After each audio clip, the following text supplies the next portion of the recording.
Agenda 21, Chapter 25. Children and Youth in Sustainable Development. 25.1. Youth comprise nearly 30% of the world's population.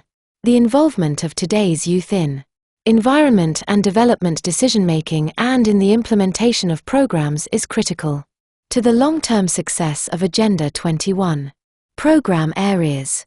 A. Advancing the role of youth and actively involving them in the protection of the environment and the promotion of economic and social development. Basis for action. 25.2. It is imperative that youth from all parts of the world participate actively in all relevant levels of decision-making processes because it affects their lives today and has implications for their futures. In addition to their intellectual contribution and their ability to mobilize support, they bring unique perspectives that need to be taken into account. 25.3. Numerous actions and recommendations within the international community have been proposed to ensure that youth are provided a secure and healthy future, including an environment of quality, improved standards of living and access to education and employment. These issues need to be addressed in development planning. Objectives. 25.4. Each country should, in consultation with its youth communities, establish a process to promote dialogue between the youth community and government at all levels and to establish mechanisms that permit youth access to information and provide them with the opportunity to present their perspectives on government decisions, including the implementation of Agenda 21. 25.5. Each country, by the year 2000, should ensure that more than 50% of its youth, gender balanced, are enrolled in or have access to appropriate secondary education or equivalent educational or vocational training programs by increasing participation and access rates on an annual basis. 25.6. Each country should undertake initiatives aimed at reducing current levels of youth unemployment, particularly where they are disproportionately high in comparison to the overall unemployment rate. 25.7. Each country and the United Nations should support the promotion and creation of mechanisms to involve youth representation in all United Nations processes in order to influence those processes. 25.8. Each country should combat human rights abuses against young people, particularly young women and girls, and should consider providing all youth with legal protection, skills, opportunities, and the support necessary for them to fulfill their personal, economic, and social aspirations and potentials. Activities. 25.9. Governments, according to their strategies, should take measures to a. Establish procedures allowing for consultation and possible participation of youth of both genders, by 1993, in decision-making processes with regard to the environment, involving youth at the local, national, and regional levels. B. Promote dialogue with youth organizations regarding the drafting and evaluation of environment plans and programs or questions on development.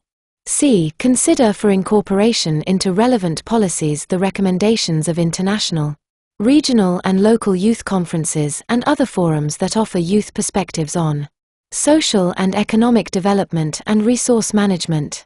D. Ensure access for all youth to all types of education, wherever appropriate, providing alternative learning structures, ensure that education reflects the economic and social needs of youth and incorporates the concepts of environmental awareness and sustainable development throughout the curricula, and expand vocational training, implementing innovative methods aimed at increasing practical skills, such as environmental scouting.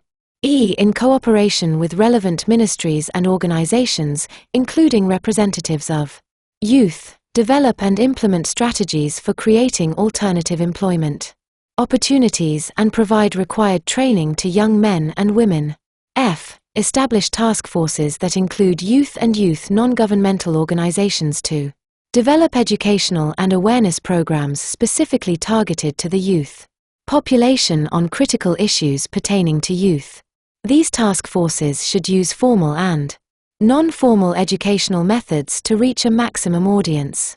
National and local media, non-governmental organizations, businesses, and other organizations should assist in these task forces.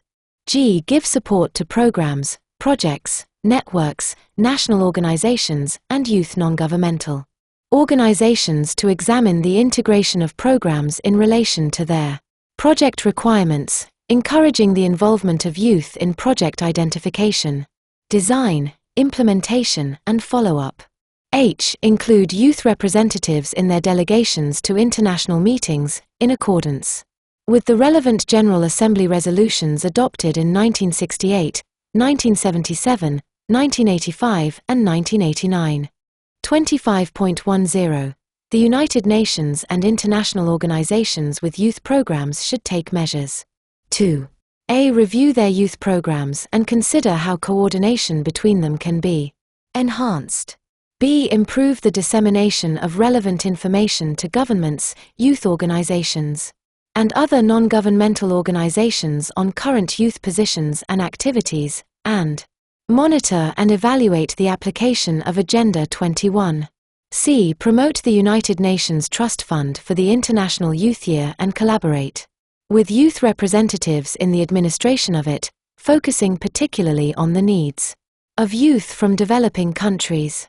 Means of implementation, financing and cost evaluation. 25.11. The Conference Secretariat has estimated the average total annual cost, 1993 to 2000, of implementing the activities of this program to be about $1.5 million on grant or concessional terms. These are indicative and order of magnitude estimates only and have not been reviewed by governments. Actual costs and financial terms, including any that are non-concessional, will depend upon, inter alia, the specific strategies and programs governments decide upon for implementation. B. Children in sustainable development. Basis for action. 25.12. Children not only will inherit the responsibility of looking after the earth, but in many developing countries they comprise nearly half the population. Furthermore, children in both developing and industrialized countries are highly vulnerable to the effects of environmental degradation. They are also highly aware supporters of environmental thinking. The specific interests of children need to be taken fully into account in the participatory process on environment and development in order to safeguard the future sustainability of any actions taken to improve the environment. Objectives. 25.13. National governments, according to their policies, should take measures to a. Ensure the survival, protection, and development of children in accordance with the goals endorsed by the 1990 World Summit for Children, A 45-625, Annex. B. Ensure that the interests of children are taken fully into account in the participatory process for sustainable development and environmental improvement. Activities. 25.14. Governments should take active steps to a. Implement programs for children designed to reach the child-related goals of the 1990s in the areas of environment and development, especially health, nutrition, education, literacy, and poverty alleviation. B. Ratify the Convention on the Rights of the Child, General Assembly Resolution 44/25 of the 20th of November 1989, Annex, at the earliest moment and implement it by addressing the basic needs of youth and children. C. Promote primary environmental care activities that address the basic needs of communities, improve the environment for children at the household and community level and encourage the participation and empowerment of local populations, including women, youth, children, and indigenous people, towards the objective of integrated community management of resources, especially in developing countries. D. Expand educational opportunities for children and youth, including education for environmental and developmental responsibility, with overriding attention to the education of the girl child.